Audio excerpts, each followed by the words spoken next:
Alright, welcome to episode 129, ADHD Superpower. And this is on Chinese mentality on ADHD part 2. Alright, this is from a cross-sectional study in 2024. Sources are in the description at the very bottom. So, abstract background. ADHD is increasingly recognized as a major problem for children and families in China. However, its influence on parental mental health has been seldom explored. True.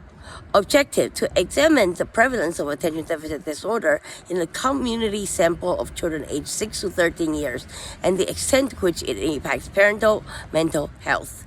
Method: cross-sectional study of primary school pupils number, population 2497 in Deyang, Southwest China. We use standardized instruments to identify children with ADHD symptoms and parent depression.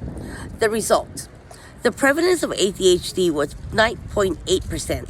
Factors associated with the likelihood of ADHD, including family environment, P equals 0.03, time spent with children, P equal to 0.01, people that know statistics will know what that means. Parental style, P equals to 0.01, and parental relationship, people self-harm and lower academic ability, P equals 0.001. After controlling for other factors, having a child with ADHD increased the likelihood of parents' depression. OR is odd ratio, it's 4.35, which means that it has 4.35 times likelihood than normal. CI confidence interval is between 2.68 to 7.07. Additional factors include parent relationship.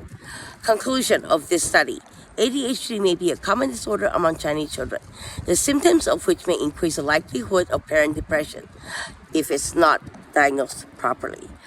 I have to add, there is a need for greater detection of ADHD in schools. Yep.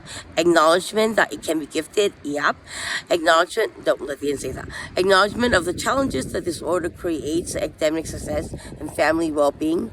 Not necessarily for me, but sure. And psychoeducational tools for supporting parents for children with ADHD. Final thoughts. That's my thoughts. In the Chinese culture, it is still very stigmatizing to acknowledge that your child has a mental health diagnosis such as ADHD.